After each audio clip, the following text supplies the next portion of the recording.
Je m'appelle Guylaine Bouchot, je travaille à la Buissonnière depuis environ 8 ans et je suis psychomotricienne et coordinatrice au sein de la structure. Après le bac, j'ai fait une école de psychomotricité qui dure 3 ans et à la fin de ces 3 années d'études, il y a un diplôme qui est passé. J'ai travaillé dans d'autres établissements avant, toujours auprès de personnes âgées, donc soit des EHPAD, soit des services à la personne âgée.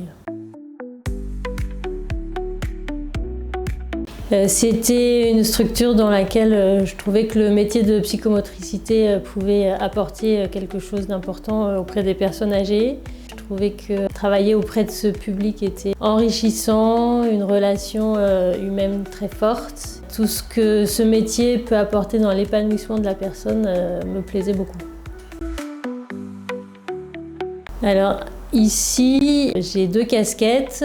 La casquette de psychomotricienne, où là je suis côté création d'activités pour stimuler un peu toutes les facultés des personnes qui ont des pertes cognitives. Donc c'est des stimulations autant cognitives que physiques, créatives. Et puis j'ai aussi la casquette de coordinatrice, où là j'organise un petit peu la logistique, de la maison, de la structure, la création aussi des activités.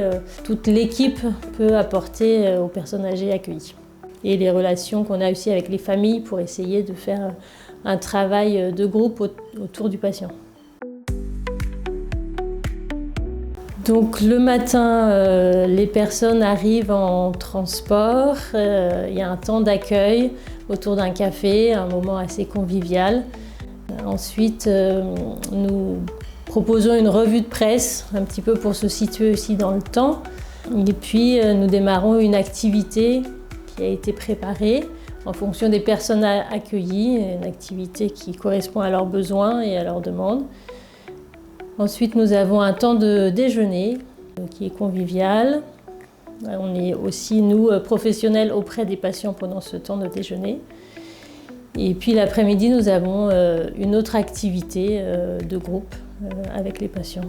Et puis à 17h, le transport arrive pour raccompagner chacun des patients chez lui.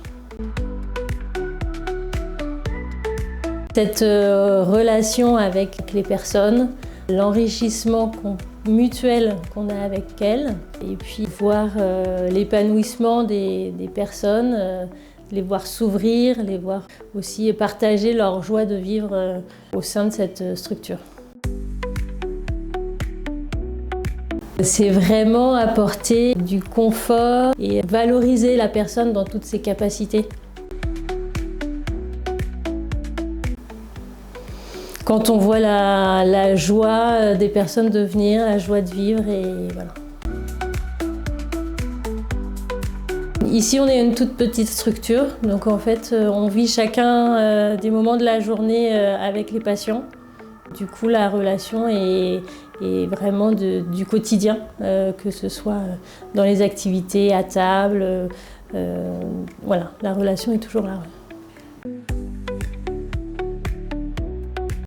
Je pense que c'est la valorisation des personnes accueillies.